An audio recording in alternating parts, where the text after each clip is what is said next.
when I'd be in my room sleeping, I'd feel like, no, man, something's wrong with my life. There's something missing. And I feel like somehow I'm in danger, like especially when I'm about to sleep, switch off the lights, it's dark. I feel like I'm not alone, like there's some funny presence. And I was like, no, I need to go to church. Then I looked up the website of the church, that side, found the pastor's number there, called him, and then it was him who answered. And I remember even his voice said, oh, this is the pastor who used to preach there.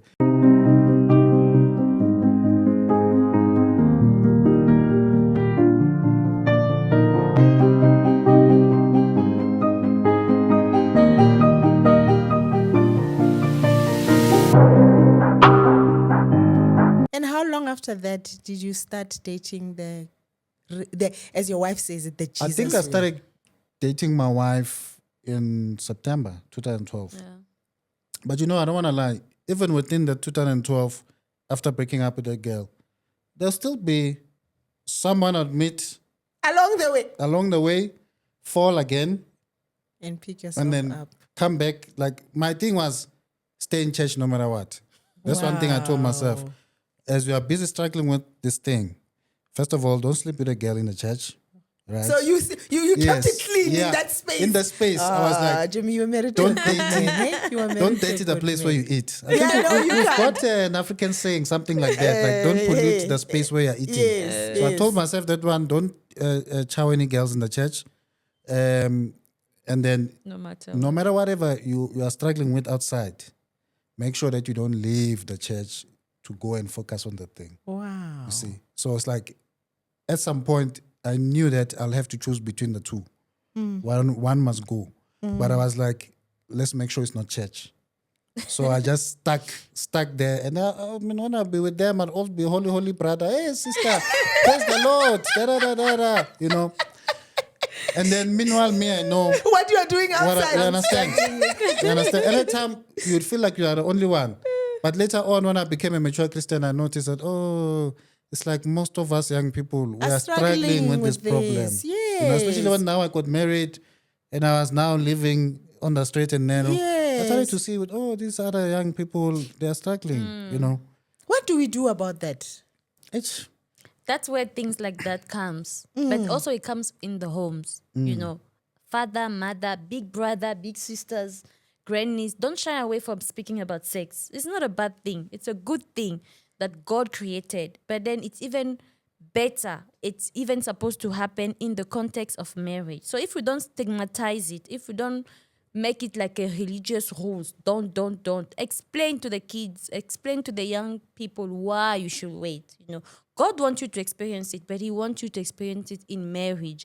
And also one thing that also kept me, sis, it was like, I do not want to test this thing before I get married because I don't know how I'm going to handle it once I test it. So that thought also kept me like, no, don't even try it because after trying it, You become find it- addicted. exactly, it's hard for you to stay out of it. It's very difficult. It's And your husband, your husband is proof to that. As he's Exactly. telling us the story, you realize that it's once you've done it, it's very difficult to then go back because he's being honest about his experience. Exactly. How did it make you feel when you heard him talk about that? When you got to hear about it? Because I'm sure this is not the first time you've heard One it. thing I always loved and appreciate with my husband is his simplicity and his honesty and his generosity.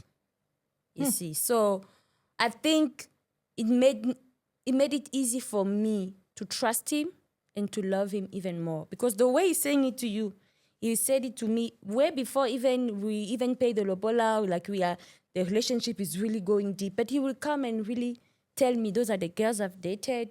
This is the number. This is what I've done. This is how far I've done. There's somebody listening there. What I'm afraid. You even gave the number. Why don't you keep the body count to yourself? I didn't have a high body count because I always dated like one girl at a time, except for like maybe cases where there'd be rebounds, like maybe you came out of this relationship and you start talking to the other one that you used to be with, and then you go back, you do something, but it's like you're not dating, but because there's still that connection, which is part of the reason why this book is important, because part of having sex is creating soul ties, which now makes you desire someone you once slept with some time back, especially once there's been some time where you are not having sex.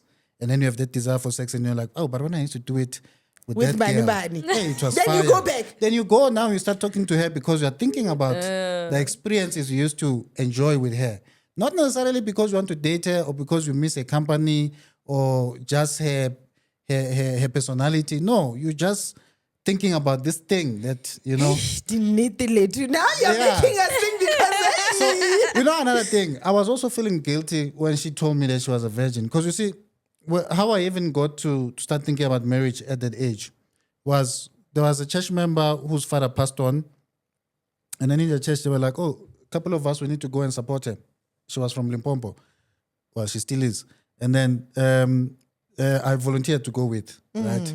And then while we were in the car traveling, there was an elder there, a lady, who was like, you are working, you are of age to get married. You should start thinking about it. There are some nice ladies in the church, good girls. you hadn't started thinking about it at that point in time. I was not there for that reason. So Okay. at yes. West, if I wanted to do something, it would have been dating, you know, or Alright. doing stupid things. Yeah. Not marrying, you see. Yeah, So when yeah. she put it like that, it was just a simple thing, but the thought stayed in my mind. Because planted a now, seed.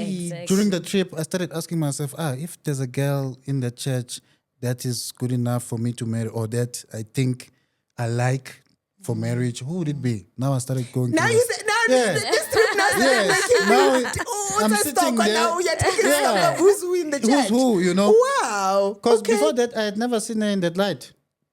You knew her. You I worked knew with her. her because you guys were Yeah. dating. She was a Yes. sister in the church. Yeah. But I had never looked at her and Sister said, Jamie, you know, Sister Jamie, did you see a potential husband when you looked at? No, at first it was just a brother from. Remember, also I'm coming from Gabon, so in my mind, like God tricked me on that. I never thought I would marry a South African. Why didn't you ever think you'd marry a South African? I my don't sister? know, maybe because we're colonized by French, so I used to think if I do married outside of Gabon, maybe it's going to be a French guy. A or French-speaking- French-speaking individual. individual. Okay, You see. So okay. in my mind, it's like I'm here in South Africa, I'm studying, and I'm going back home, or I'm gonna go to another country and study further. But my husband is probably a French-speaking person if he's not a Okay. Gabonese. You see. Makoti So wa when he South came, Africa it took now. me long to. It took me long to even see he's moved. Like, no, this guy. There's Because something. that's the interesting thing. Yeah. Now he's used to. Now he's a guy who's used to checking out. He's dated before, so he knows what moves to make. And I'm wondering when, because you are 100% innocent. Yeah. Did you even recognize the signs when they? No, it took me long. By the time I asked him, are you like that with all sisters? Like, he had already shot so many shots, but I Oh, did is not. it? I wonder what shots.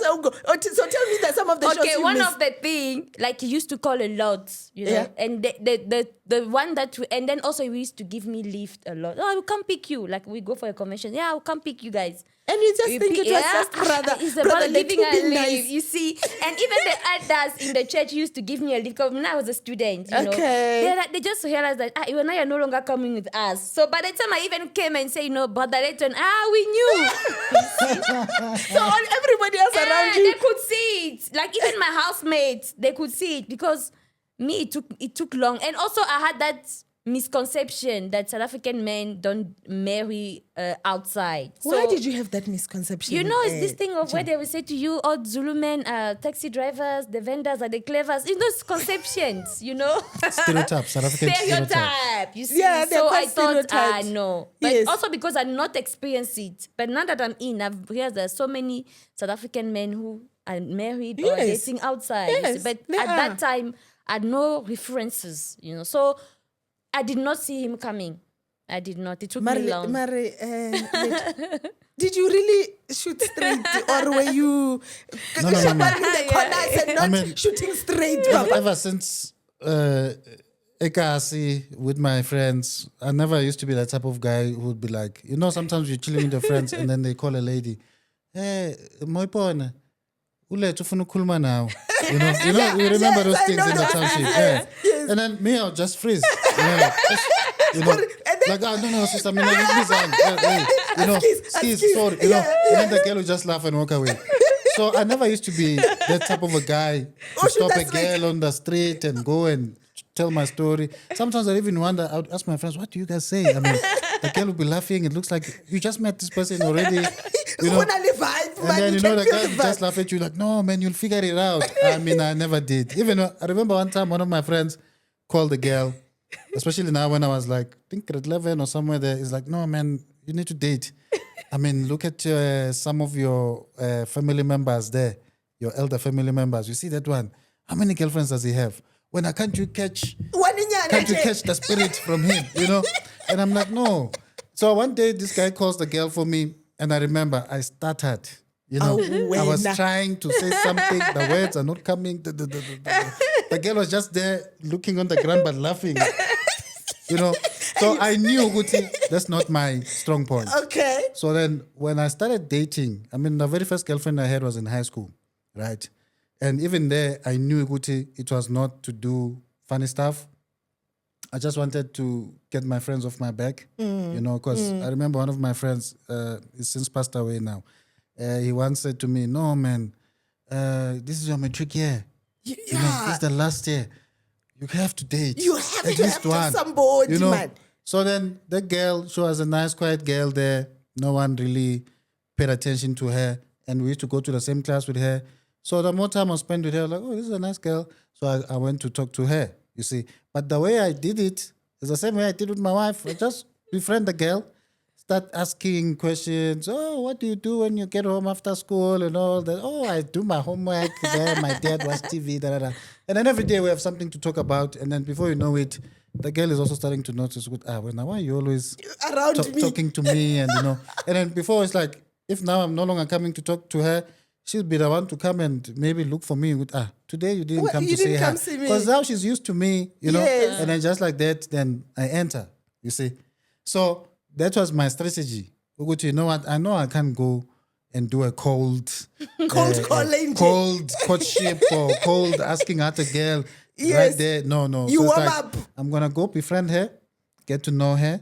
And then as I find out more about her, if I like what I see or how things are going, then I'll tell her one day, but sister, the reason I'm here is not It's because just, of this. you know. So you had said earlier that you were not looking at any of the females in the church or any of the sisters in the church in that way until one of the elders said to you later, have you thought about this? Now you are now taking stock of who's there, how. What made you decide that it will be this one that we are sitting with today? Yeah, man. I mean, Because I'm sure a lot of people would like to know. yeah. Correct. Yeah, I mean, I like the way she carried herself. I like the way she was passionate about God. Okay. Remember the time I'm also trying to work on my Christianity, Yes. and I'm trying to find out what's the right way of doing it. Like, Okay. how is this thing done? People are saying that you shouldn't have sex before marriage. You shouldn't do this. You shouldn't do that. I see the pastor. I mean, he's the pastor. He's very holy. Yes. Let me look for normal people like me who can maybe help me. So I befriended a couple of guys, a couple of girls there. But I used to see her from afar. Go to this girl, there's just something different about her. I can't put my finger on it, but she's different. So let me go and talk to her Father God. and get to know her. Right? Wow. And then now as I'm busy talking about, because already when I was thinking about which girls to go for, she kept on popping in my head. Wow. Yes. So I was like, let me go and talk to this girl and find out her story. I know she's from a foreign country. I remember that year, Gabon and Equatorial Guinea were hosting the AFCON. The AFCON, yes. So because of that, I was aware that Oh, there's now a you had country something to talk to called her Gabon. about. Yes, and I'm a soccer fan. So I'd go to her and a friend, one of her friends, who was also her roommate, was from Gabon as well, and she was in the ushering team. So I was used to her. Okay. Because she was like the leader of the ushers at the time. So she'd be the one tell me, okay, you go stand there, you go do this. So I got to talk to her through the friend.